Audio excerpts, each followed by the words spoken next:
Assalamualaikum warahmatullahi wabarakatuh. Halo anak-anak, selamat pagi.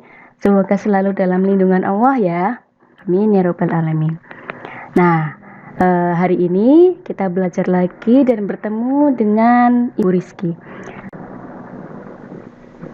Oke, sekarang kita akan belajar tema 1, indahnya kebersamaan, subtema 2, kebersamaan dalam keberagaman, pembelajaran 2. Nah, coba anak-anak amati gambar di samping. Nah, di sini ada orang yang sedang bekerja sama ya. Ada yang sedang menyapu, ada yang sedang mengumpulkan sampah, dan ada yang sedang merapikan tong sampah di sini ya. Ada banyak sekali orang yang sedang bekerja sama. Sebenarnya apa sih itu bekerja sama, Bu Guru? Nah, bekerja sama itu adalah usaha yang dilakukan oleh beberapa orang untuk mencapai tujuan tertentu. Nah, di sini sudah jelas sekali ada beberapa orang yang sedang bekerja sama untuk mencapai tujuan tertentu. Tujuan apa sih? Tujuan agar lingkungannya menjadi bersih ya. Di sini ada yang sedang menyapu, ada yang sedang mengumpulkan sampah dan lain sebagainya.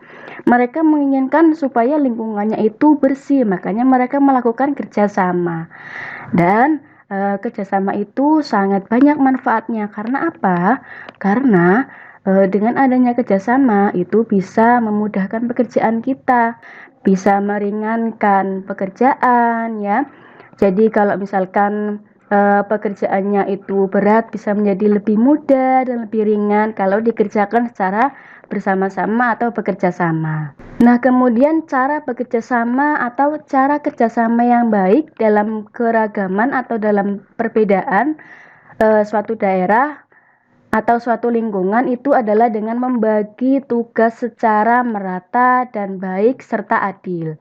Jadi kalau anak-anak kecil itu dibagi tugas yang sesuai dengan umurnya, dengan kapasitasnya. Kemudian kalau orang dewasa juga dibagi dengan kapasitasnya dan juga umurnya ya. Jadi bekerja sama atau kerjasama itu sangat penting untuk dilaksanakan. Kemudian kalian coba perhatikan slide ini. Nah, tadi Ibu sudah menjelaskan tentang gambar dan juga penjelasannya. Nah, sekarang tugas kalian adalah menulis ini di buku tulis kalian ya. Apa itu kerjasama? Kemudian apa manfaat kerjasama? Kemudian bagaimana cara kita supaya bisa bekerja sama dalam keberagaman? Nah, nanti ini ditulis di buku tulis, kemudian dijawab sesuai apa yang sudah Ibu Guru jelaskan tadi ya. Kemudian kalian coba perhatikan gambar ini. Nah, di sini ada beberapa rumah adat ya di berbagai daerah. Nah, pastinya bentuk dari rumah adat itu berbeda-beda ya. Ada yang atapnya lancip ya, ada yang atapnya tumpul, ada yang atapnya meruncing dan sebagainya ya. Contoh rumah adat di Indonesia dengan berbagai bentuknya dan ciri khasnya. Nah, kemudian kalian perhatikan di sini. Di sini ada dua rumah adat, yang pertama dan yang kedua. Coba kalian perhatikan atapnya ya. Atapnya di sini itu berbentuk lancip atau membentuk sudut lancip. Coba perhatikan di sini ya, di yang slide yang lebih besar ya. Nah, di sini kan atapnya yang bagian pucuk ini, yang bagian sudut ini itu kan lancip ya bentuknya ya. Itu atapnya membentuk sudut lancip. Nah, begitu juga dengan rumah adat yang kedua ini. Rumah adat yang kedua ini atapnya kalau diperbesar itu membentuk sudut tumpul ya. Berbeda dengan ini ya. Kalau ini kan sudutnya lancip ya kan? Kayak gini, seperti ini. Nah, kalau ini sudutnya tumpul, tidak berbentuk lancip. Nah, mengenai jenis-jenis sudut. Nah, di sini sudut yang pertama adalah sudut siku-siku ya, sudut siku-siku seperti ini.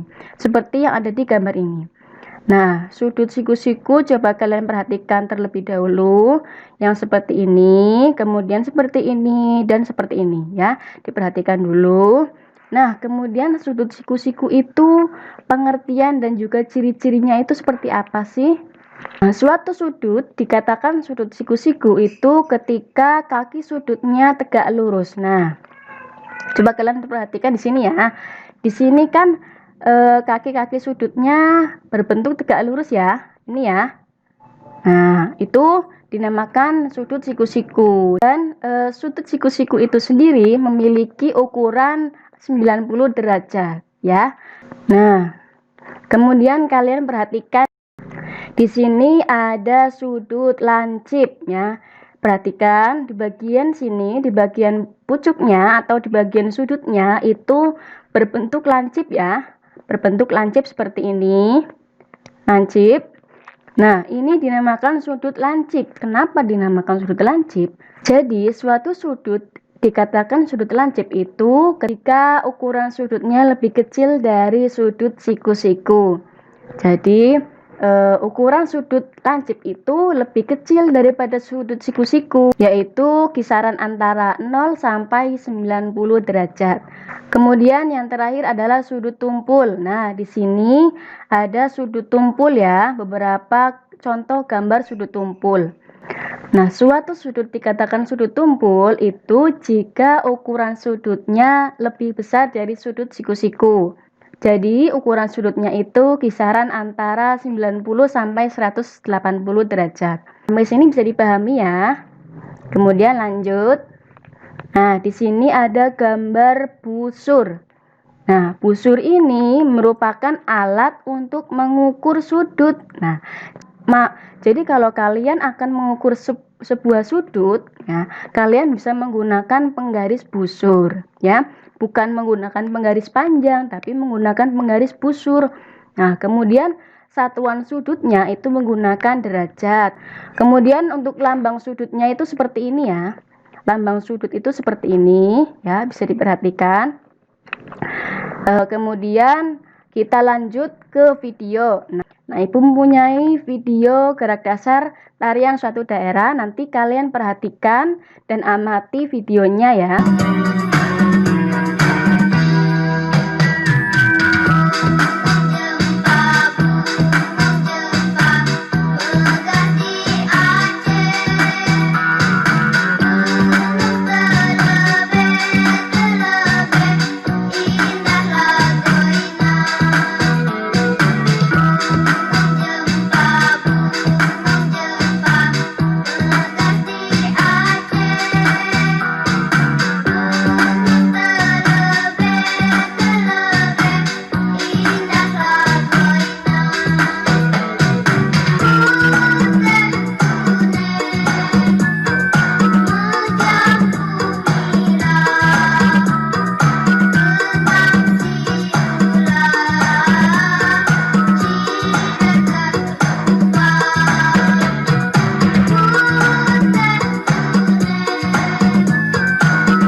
Tarian itu bisa kalian pelajari di rumah ya, boleh kalian pelajari di rumah. Tidak lupa untuk olahraganya dengan cara menari tarian daerah ya.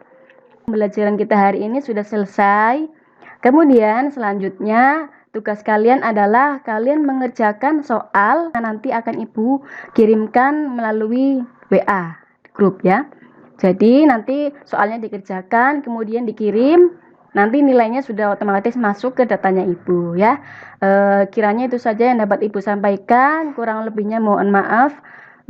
Kalian tetap harus mematuhi protokol kesehatan. Kalau misalkan keluar rumah harus memakai masker. Kemudian kalau habis keluar rumah dan masuk ke rumah jangan lupa cuci tangan, cuci kaki dan cuci wajah. Untuk apa? Untuk menjaga kesehatan dan juga menghindari dari adanya virus corona atau COVID-19. Kiranya itu saja yang dapat Ibu sampaikan ya. Kurang lebihnya mohon maaf. Billahi taufiq wal hidayah. Wassalamualaikum warahmatullahi wabarakatuh.